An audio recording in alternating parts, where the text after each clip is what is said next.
અરે પેલા રિષભ અને સ્વીટીને રૂમમાં સેટલ કરી દીધા ને? હા પપ્પા. મમ્મીજી હું સવિતાબેનને કિચનમાં મદદ કરવા જાઉં છું. સોનુ બેટા બધું જ તૈયાર છે, તો અહીંયા બેસ મારી પાસે.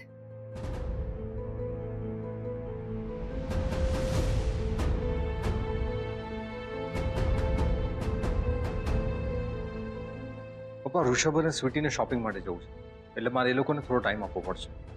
યા શ્યોર. આજે તું અને આયશા બંને જણા એ લોકોની સાથે શોપિંગમાં દિવસ વિતાવો. Don't worry about office, I'll manage it.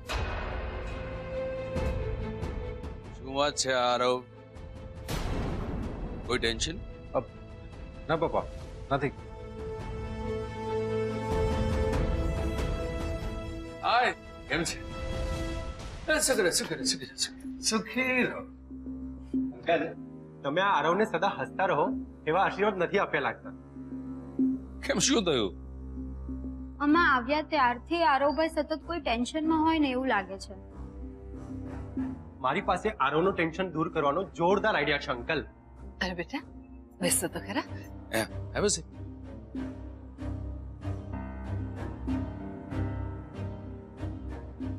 અમે લોકો અમારા સેકન્ડ હનીમૂન પર જઈ રહ્યા છીએ. અને માત્ર અમે જ નહીં, બીજા 5 ન્યુલી મેરિડ કપલ પણ છે અંકલ. આરવ, તારે અને આયશા ભાભીએ પણ જોઈન થવાનું છે. અમે જસ્ટ તમારા નામ લખાવ્યા છે. અરે પણ હું કહે જ નથી સાંભળવાનો. અંકલ, તમે જાને કે સમજાવો ને. એક બાપ તરીકે હું આરવને એક લિમિટથી વધારે નહીં સમજાવી શકું, પણ તું જો કહેતો હોય તો હું આવું તમારી આંટીની સાથે બીજા હનીમૂનમાં તમારી સાથે. આ છોકરાઓ સામે તમે શું બોલો છો? અરે આરવ, અંકલ પાસેથી કઈ શીખ. He is so full of life. તું કેટલો બોરિંગ છે યાર. એવું નથી રિષભ, ઓફિસના જરા ઘણા બધા કામકાજને કારણે આરવ એ લોકોનું હનીમૂન પ્લાન નથી કરી શક્યો. પણ હવે તમે લોકો બંને જ્યારે છો ત્યારે આયશા, આરવ, તમે લોકો પણ પ્લાન કરી લો ને. પપ્પા હમણાં નહીં, અમે લોકો પછી જઈ આવશું. અરે પછી ક્યારે યાર? એકવાર બાળક આવી જાય પછી ફરવા જઈએ ને, એને હનીમૂન ના કહેવાય દોસ્ત. આશા તું ફોર્સ કરના આરવને, બહુ જ મજા આવશે. તને ખબર છે આ પેકેજમાં candle light dinner, beach party બધું જ ઇન્ક્લુડેડ છે. આ માત્ર કપલ્સ ટૂર છે. એ લોકો ખૂબ જ કપલ્સ ગેમ રમાડે છે.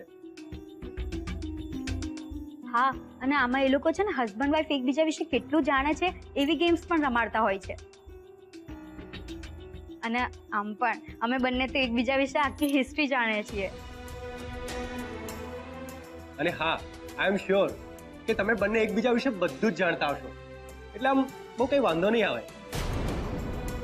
ઋષભ યાર, અત્યારે વાતને સમજ, અત્યારે વર્કલોડ બહુ છે. અરે યાર આરવ, અંકલ હા કહે છે તો પછી તને શું પ્રોબ્લેમ છે? એમ પણ હું તને પૂછી નથી રહ્યો, કહી રહ્યો છું. તમે લોકો આવો છો બસ.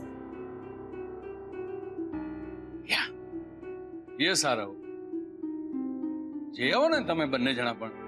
એ બને તમને લોકોને જરાક ચેન્જ મળશે, તમે બંને જણા ફ્રેશ થઈ જશો. યાર ભાભી, તમે પેકિંગ શરૂ કરી દો. ઋષભ પ્લીઝ યાર, મેં એકવાર કીધું ને કે હમણાં નહીં અવાય. હમણાં એવું શું કામ છે આરવ કે તારાથી નહીં જઈ શકાય? બોલ આરવ, મારે જવાબ જોઈએ જ છીએ. ઋષભ અને સ્વીટી આટલા પ્રેમથી તને આવવા માટે કહે છે, તો પછી તને જવામાં વાંધો શું છે જ્યારે તારા પપ્પાએ પણ રજા આપી દીધી છે? મમ્મીજી રહેવા દો ને, કદાચ અમારા ફરવા જવાનું મુહૂર્ત હજી આવ્યું નથી.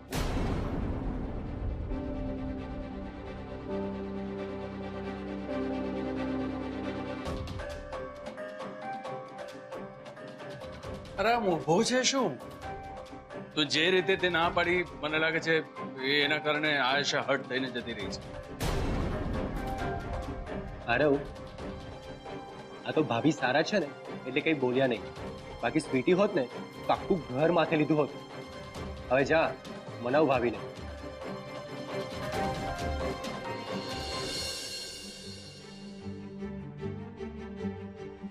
આયશા તું માને નહીં, મને બરફમાં શિફોનની સાડી પહેરાવીને ડાન્સ કરાવ્યો હતો. બોલ. આઈ ડોન્ટ નો આયશા, પણ આમ બધાની વચ્ચે તને ઇન્ટ્રોડ્યુસ કરવી કે તું મારી વાઈફ છે, મને ઓડ લાગી રહ્યું. અને એટલે જ કોઈ એન્ગેજમેન્ટ હોય, મેરેજ હોય કે પાર્ટી ફંક્શન હોય ને ત્યાં હું જવાનું એવોઇડ કરું.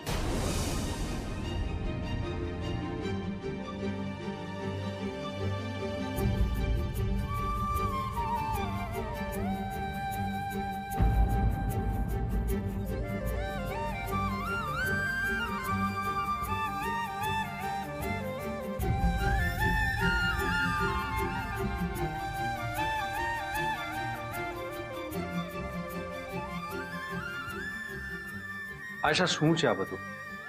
આ બધાની વચ્ચે આવું બિહેવ કરીને ઉપર આવી જવાનું?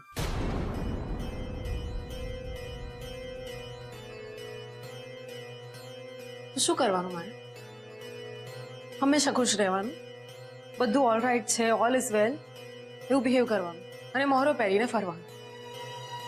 મારા મનમાં શું દુઃખ છે, શું ચાલી રહ્યું છે એ કોઈએ જાણવાની કોશિશ કરી છે?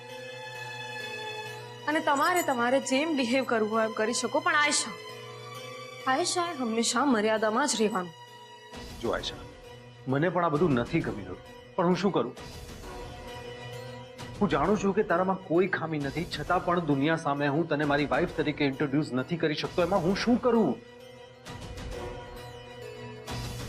તને શું લાગે છે કે હું આ બધું જાણી જોઈને કરું છું? તું આટલી એજ્યુકેટેડ છે, સ્માર્ટ છે, આપણે બંને એકબીજા માટે કરેક્ટ હોઈશું, પણ મારા માઇન્ડમાં મારી વાઈફની જે ઇમેજ છે એમાં હું તને ફિટ નથી કરી શકતો. તો એમાં હું શું કરું? તમારા હું શું કરુંનો જવાબ હવે મારી પાસે નથી, સાચે નથી. હવે મને એવું લાગી રહ્યું છે કે હું જ યુઝલેસ છું અને તમે મમ્મીજી અને પપ્પાજીને કારણે આ લગ્નનો ભાર સહન કરી રહ્યા. અરે આયશા, મેં ખાલી હનીમૂન ઉપર જવાની ના પાડી એનો તું આટલો મોટો ઇશ્યુ બનાવી રહી છે. લગ્નના આટલા મહિના થઈ ગયા અને આપણે હનીમૂન પર નથી ગયા. સૌથી મોટો ઇશ્યુ તો એ જ છે. તમને ખબર છે અમારા સ્ત્રીઓનો આ જ પ્રોબ્લેમ હોય. અમારી સામે પતિ હોય, પિતા હોય કે પુત્ર હોય, અમને પ્રેમ કરતા અટકાવવા બહુ અઘરા હોય. પણ એક વખત એ પ્રેમમાંથી બહાર આવી છે પછી એ મુકામ ઉપર પાછા લાવવા બહુ અઘરા થઈ જાય. અને આપણા કેસમાં એ જ થઈ રહ્યું છે. તમારે શું કામ નથી જવાની હનીમૂન ઉપર મને ખબર છે, કારણ કે તમારે મને વાઈફ કહેતા, એક હસબન્ડ પોતાની વાઈફ સાથે કેવું બિહેવ કરે એ બિહેવ કરતા તમને શરમ આવે છે. પણ આયશા, હું આવું શું કામ ફીલ કરું છું એ તું જાણે છે ને? જાણું છું ને, મને ખબર છે. હું અહીંયા એના માટે જ તો છું કે મારે બધાની વાત જાણ્યા કરવાની, સમજ્યા કરવાની. અને તમે બધી વાત નિખાલસતાથી કહી દો છો, પણ તમે જાણવાની કોશિશ કરી છે કે મારા મનમાં શું ફીલ કરું છું, મને કેટલું દુઃખ થાય છે? મમ્મીજી પપ્પાજીની સામે નાટક કરું છું કે હું ખુશ છું, ભાઈ ભાભીની સામે પણ નાટક કરું છું. સાચું કહું, હવે મારાથી નથી થતું આ નાટક. મને બોજ લાગે છે, ગૂંગળામણ થાય છે. તમારા નામનું સિંદૂર, મંગળસૂત્ર પહેરું છું, પણ એની કિંમત જ નથી રહી. એની કિંમત જાણે કોઈ પણ આંકડાની આગળ મુકાયેલા શૂન્ય જેવી થઈ ગઈ. ઝીરો. પોતાની પત્નીની સાથે પત્નીની જેમ વર્તતા શરમ આવે છે. હું મારા મનને ક્યાં સુધી મનાવું કે કોઈ એક દિવસ એવો આવશે જ્યારે તમારા મનમાં મારા માટે પ્રેમ જાગશે. એક કામ કરીએ આપણે, જો તમને આ સંબંધમાં આટલી બધી ગૂંગળામણ થાય છે ને, તો આપણે આ સંબંધ તોડી નાખીએ. આયશા, આ તું શું બોલી રહી છે? બરાબર બોલું છું.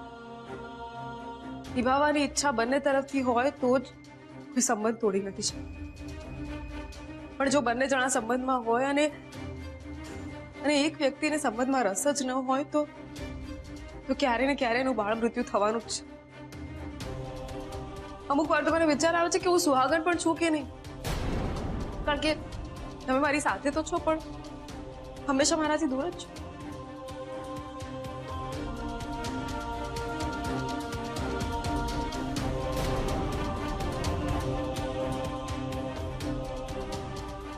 આઈ એમ સોરી આયશા, હું આપણા મેરેજને લઈને કન્ફ્યુઝ હતો અને અત્યારે પણ છું, એટલે તારે બધું સફર કરવું પડી રહ્યું છે.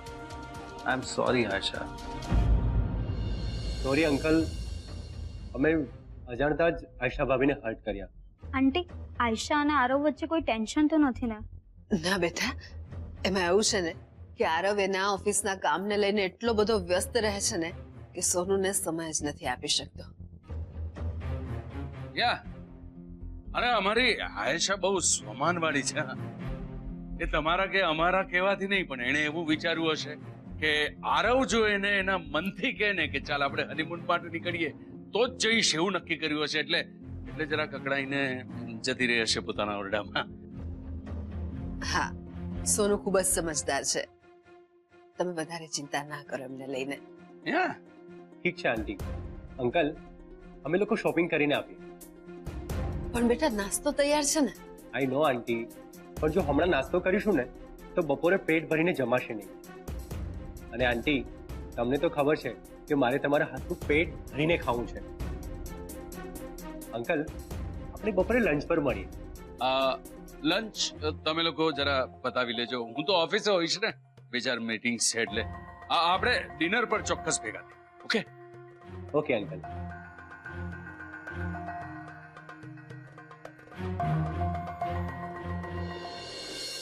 આપણે આરવના મનની વાત જાણીએ છીએ કોકી, પણ આજકાલ કરતા કરતા લગ્નને કેટલા મહિના વીતી ગયા.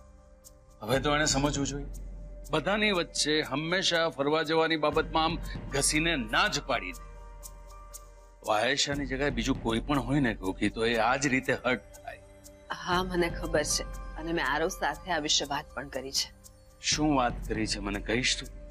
એ વિશે આપણે આરામથી પછી વાત કરીશું. અત્યારે તમે ઓફિસ જવા માટે નીકળો, તમારે મોડું થશે. ઠીક છે, તું તારા લાડકાને સમજાવ કે એના મનને સમજાવ. કારણ કે જે રીતે હું આપણી કોમલને દુખી નથી જોઈ શકતો એ જ રીતે આપણી આયેશાને પણ દુખી નહીં જોઈ શકતો.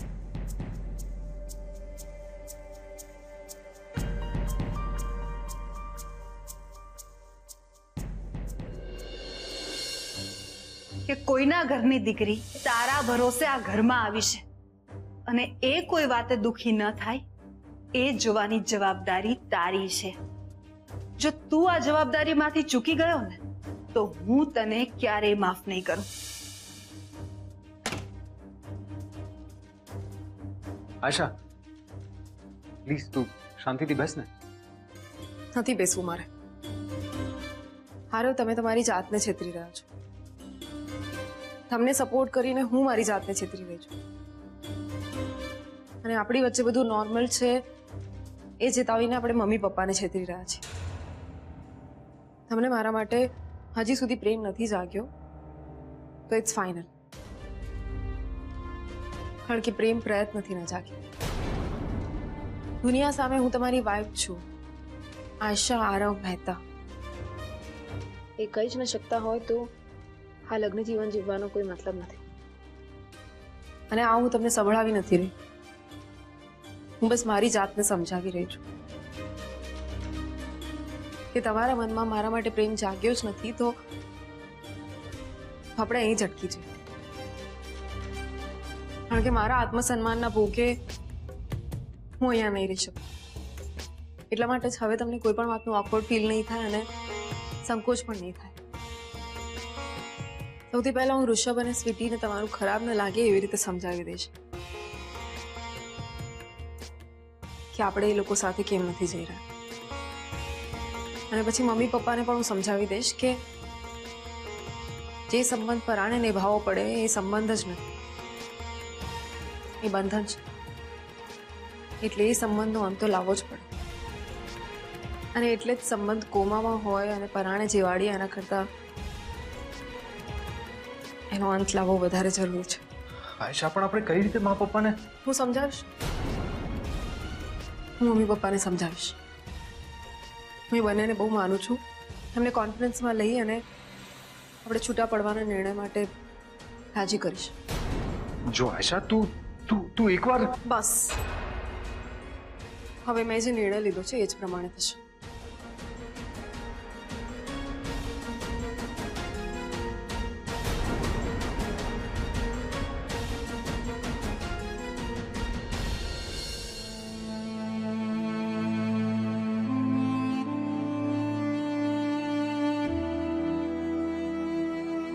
સોનુ તું આમ અચાનક ઉપર કેમ ચાલી ગઈ હતી બેટા? જાણું છું કે આરવે આમ બધાની વચ્ચે બહાર જવાની તને ઘસીને ના પાડવાની જરૂર નહોતી. ઇટ્સ ઓકે મમ્મીજી. મને પહેલા હર્ટ ફીલ થયું હતું but now I M okay. એમની વાત સાચી છે, અમારે બહાર ફરવા ન જવું જોઈએ. શું કામ ફરવા ન જવું જોઈએ? મમ્મીજી આપણે ઋષભ અને સ્વીટી જાય પછી આ વાત કરીએ. આ વાત આપણે ચોક્કસ કરીશું. સોનુ બેટા કેમ આમ મબમમાં બોલે છે? મને કહે ને કે તમારી ઉપર શું વાત થઈ? આરવે તને કઈ કહ્યું? માં મેં એવું કંઈ જ નથી કહ્યું. હા મમ્મીજી, એમને કાંઈ નથી કહ્યું. અને તમે ટેન્શન નહીં લો, સમય આવે આપણે આ વાત કરીશું, ચોક્કસ કરીશું. ત્યારે મારે સવિતાબેનને મદદ કરવા જવાનું છે. સાચું બોલ, તે સોનુને કઈ કહ્યું તો નથી ને? અને એની આંખો એકદમ રડેલી લાગે છે. શું વાત થઈ તમારી બંને વચ્ચે? માં, મારી પાસે તારા કોઈ પણ સવાલોના જવાબ નથી. સમજી ગઈ. તારા મોહને મને મારા બધા જ સવાલોના જવાબ આપી દીધા હરવ. એટલે હવે મને લાગે છે કે મારે તારા પપ્પાને વાત કરવી જ પડશે. પેલા અંબરની પાર એક મોટું આકાશ છે. પેલા અંબરની પાર એક મોટું આકાશ છે. ને આંખોમાં મારે ચોમાસા.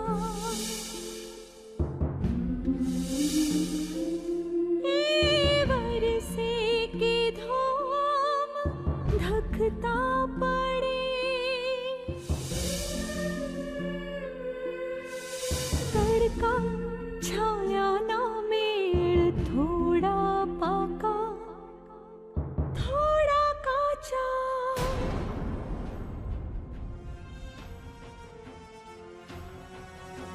આયશા, અરે યાર તારી આંગળીમાંથી લોહી આવે છે. શું કરે છે તું? એક મિનિટ.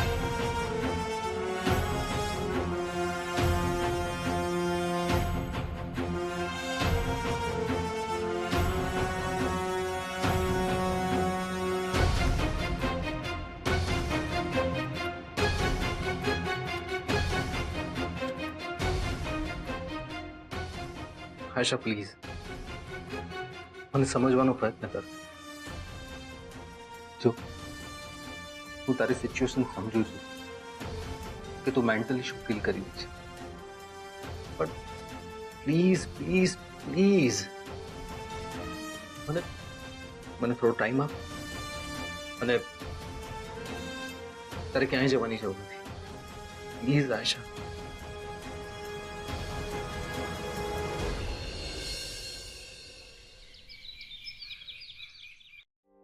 અરે આરવ, સોનુ સાથે તારી બીજી કોઈ વાત થઈ ગઈ કાલે? સોનુ ઠીક તો છે ને બેટા? અરે આંટી, આરવ, અમે લોકો રજા લઈએ છીએ. સોનુ, આ લોકો જઈ રહ્યા છે બેટા. બહાર આવ.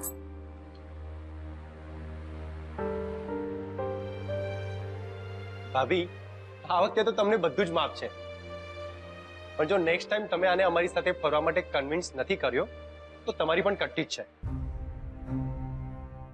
હા હા, નેક્સ્ટ ટાઈમ પાક્કું આવીશું. અરે આયશા, આ શું વાગ્યું? શાક સમારતા વાગી ગયું હતું થોડું. તમે લોકો અમારા ત્યાં આવ્યા એના માટે થેન્ક યુ. અને અમે લોકો તમારી સાથે નથી આવી શકતા એના માટે સોરી. ઠીક છે, આ વખતે તો તું ભાભીના કારણે બચી ગયો, પણ જો નેક્સ્ટ ટાઈમ આવા નાટકો કર્યા છે ને તો જોઈ લેજે, તારી વાત છે પછી. ઓકે બાબા. જો ભાઈ, દુનિયામાં બધી જ વાઈફ પોતાના હસબન્ડની પસંદ અને નાપસંદની ખબર રાખે જ છે, અને એ લોકોની કેર પણ કરે જ છે, અને એના બદલામાં તો આપણે કશું જ નથી કરતા. આના બદલામાં છે ને ક્યારેક તો એ લોકોને આપણે બહાર ફરવા લઈ જ જવા જોઈએ, અને ક્યારેક સરપ્રાઈઝ ગિફ્ટ પણ આપીએ ને યાર. હા મારા લવ ગુરુ, હું આ બધી વાતોનું ધ્યાન રાખીશ. તું છે ને આમ ખોટી હાય હા ના કર, પણ મને પ્રોમિસ આપ કે નેક્સ્ટ ટાઈમ આપણે ચારેય જણ સાથે મળીને ટ્રીપ કરીશું. જવાબ આપ ભાઈ, આમ ચૂપ કેમ છે? અરે પહેલા તું પાછો તો આવ, પછીનું જોવાઈ જશે. અરે અત્યારે તમે લોકો નીકળો, તમને મોડું થઈ જશે. તારે તો છે ને પોલિટિક્સમાં હોવું જોઈએ. જવાબ આપવાનું કેવી રીતે ટાળવું એ કોઈ તારી પાસેથી શીખે. એનીવેઝ, ચલ બાય.